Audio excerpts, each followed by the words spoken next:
नमस्कार, स्वागत आप सभी का। मैं हूं आपके साथ पुनीत और आप देख रहे हैं ग्लोबल अड्डा। ग्लोबल अड्डा में हम इंटरनेशनल खबरें जो हैं वो आप तक पहुंचाते हैं।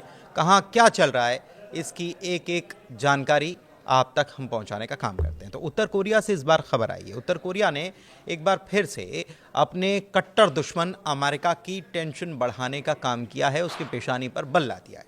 कैसे ला दिया है? दरअसल बात यह है कि इस बार किम जोंग उन, जो तानाशाह भी कहे जाते हैं, उन्होंने अंतर महाद्वीपीय बैलिस्टिक मिसाइल यानी inter continental ballistic missile ICBM जिसे कहा जाता है, हाइपरसोनिक मिसाइल, परमाणु संचालित मिसाइल, पनडुब्बी या फिर परमाणु हथियारों से नहीं बल्कि खुद के एयर डिफेंस सिस्टम से अमेरिका के पेशानी पर बल लाने का काम किया है।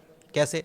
उत्तर कोरिया और दक्षिण कोरिया की जो बॉर्डर लगती है, इस पर जो टेंशन है वो बीच बीच में चरम पर पहुंच जाता है और इस बार भी अभी टेंशन चरम पर चल रहा है। तो इस बीच एक एयर डिफेंस सिस्टम डेवलप कर लिया है उत्तर कोरिया ने, किम जोंग उनके देश ने। और डेवलप कैसे किया है और ये किस हिसाब का है, किस कैटेगरी का है? तो कोरिया ये दावा कर रहा है कि उसने अपना खुद का S-400 यानी कि रशिया का जो एयर डिफेंस सिस्टम है, जिसका भारत ने भी इस्तेमाल किया, भारत के पास भी है, वैसा ही S-400 सिस्टम जैसा अपना स्वदेशी एयर डिफेंस सिस्टम डेवलप कर लिया है। और S-400 की ताकत तो हम देख ही चुके हैं कि कितनी ज़ोरदार उसकी ताकत है और कैसे वो वायु रक्षा प्रणाली के मामले में अपनी श्रेष्ठता दिखा चुका है। बाकायदा इसकी जानकारी कोरियन सेंट्रल न्यूज़ एजेंसी, जिसे KCNA कहा जाता है, उसने दी है। उत्तर कोरिया ने बाकायदा इसको लेकर अपने 2 नए एयर डिफेंस सिस्टम का परीक्षण भी किया है और शनिवार को ही किया है।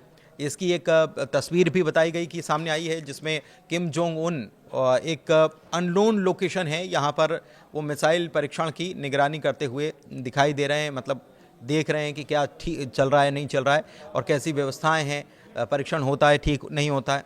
बीती 19 अगस्त को दक्षिण कोरिया और उत्तर कोरिया देशों के सैनिकों के बीच नियंत्रण रेखा पार करने को लेकर झड़प देखी गई थी। दोनों देशों के बीच हाल के टेंशन के बीच किम जोंग उन की सेना ने नए एयर डिफेंस सिस्टम से अमेरिका को भी चिंता में डाल दिया है। क्यों? क्योंकि अमेरिका जो है साउथ कोरिया जो है उसके साथ खड़ा हुआ नजर आता है। अमेरिका की इसलिए टेंशन है क्योंकि दक्षिण कोरिया उसका खास दोस्त भी है और किम जोंग उन के साथ टेंशन इनका हमेशा से रहता है।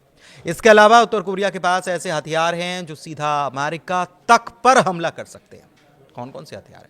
कोरियन सेंट्रल न्यूज़ एजेंसी ने इस मिसाइल परीक्षण की जानकारी दी पहले तो, और उनके मुताबिक उत्तर कोरिया ने 2 नई मिसाइल हथियार प्रणाली या फिर कहें कि एयर डिफेंस सिस्टम को डेवलप करने का काम कर लिया है, हासिल कर लिया है। 23 अगस्त को जो टेस्टिंग हुई, इससे दोनों नई मिसाइल हथियार प्रणालियों में बेहतर लड़ाकू क्षमता बता दी कि इनके पास बहुत अच्छा काम है। ठीक है, इन्होंने ऐसा काम करके दिखाया है जो S-400 की कैटेगरी को टच करता है। उन्होंने ये भी बताया कि किम जोंग उन ने एयर डिफेंस सिस्टम की लॉन्चिंग की बाकायदा निगरानी भी की। अब इसमें खास क्या है? तो KCNA की रिपोर्ट ये बताती है कि इस नई मिसाइल के परीक्षण के बारे में कोई खास जानकारी तो नहीं सामने आई है, लेकिन इस डिफेंस सिस्टम के बारे में ये ज़रूर है कि इसका ऑपरेशन और रिएक्शन मोड बिल्कुल यूनिक है और एक स्पेशल टेक्निक के ऊपर बेस्ड है। हालांकि ये नहीं बताया गया कि परीक्षण इसका कहाँ हुआ है, कौन सी स्पेशल टेक्निक है, ये भी बताया नहीं गया। KCNA ने यह भी बताया है कि इनकी फायरिंग से ये साबित हुआ है कि ये 2 प्रकार के एयर डिफेंस सिस्टम की टेक्निक किसी भी टारगेट को हवा में तबाह करने के लिए काबिल है, सक्षम है। दक्षिण कोरिया से टेंशन के तुरंत बाद एयर डिफेंस परीक्षण जो हुआ है, ऐसे में ये चीज़ें जो हैं, जाहिर सी बात है कि अमेरिका तक जो है वो पहुंची भी होंगी, क्योंकि ये दावा जब किया गया तो अमेरिका की टेंशन तो बढ़नी है, क्योंकि चेतावनी के तौर पर गोलियां चलाने की घटना 19 अगस्त को सामने आई थी। ये उत्तर कोरिया और दक्षिण कोरिया के बीच में हुआ। हालांकि इस सब टेंशन के बीच उत्तर कोरिया ने किसी अज्ञात जगह अपने मिसाइल एयर डिफेंस सिस्टम का टेस्टिंग कर लिया है और न केवल दक्षिण कोरिया बल्कि अमेरिका का टेंशन बढ़ाने का काम ये करने वाला है। अब कौन कौन सी चीज़ें ऐसी हैं जो उत्तर कोरिया के पास हैं और वो अमेरिका की टेंशन बढ़ाती हैं, जिसमें यासोंग 19 मिसाइल है। इसका परीक्षण अक्टूबर 2024 में हुआ था और इसकी मारक क्षमता 15,000 किलोमीटर की है। बहुत बड़ी इसकी रेंज बताई जाती है और ये जाहिर सी बात है कि आसानी से अमेरिका तक पर इसे दागा जा सकता है, हमला कर सकती है, इसकी इतनी ताकत है, इसकी इतनी दूरी ये कवर कर सकती है। परमाणु हथियार ले जाने में सक्षम बताई जाती मिसाइल, और ये सॉलिड फ्यूल टेक्निक से जल्दी से इसे लॉन्च करने में इसे सक्षम बनाती है कि ये सॉलिड फ्यूल टेक्निक पर है। इससे पता लगाना इसका और इसको रोकना बड़ा मुश्किल हो जाता है कि इसको कहीं इंटरसेप्ट कर लिया जाए, रोक लिया जाए, ये बड़ा मुश्किल माना जाता है। इसके अलावा हाइपरसोनिक मिसाइल है ही सही, कई सारी हाइपरसोनिक मिसाइल कोरिया डेवलप कर चुका है, और ये साउंड की जो गति है उससे 5 गुना तेज गति से 1000 किलोमीटर की दूरी तय कर पाती है। हाइपरसोनिक मिसाइलों की खासियत यह भी है कि ट्रैक करना, रोकना असंभव माना जाता है क्योंकि स्पीड इतनी ज़्यादा है। अमेरिका और उसके सहयोगियों के लिए यह भी एक बड़ा खतरा है।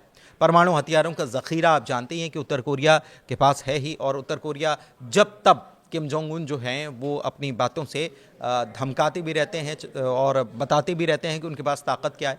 उनके पास लगभग 50 परमाणु हथियार हैं, और एक्सपर्ट्स ये मानते हैं कि उनके पास इतनी ताकत है कि वो 90 तक, मतलब कुल 90 परमाणु हथियार बनाने की ताकत रखते हैं।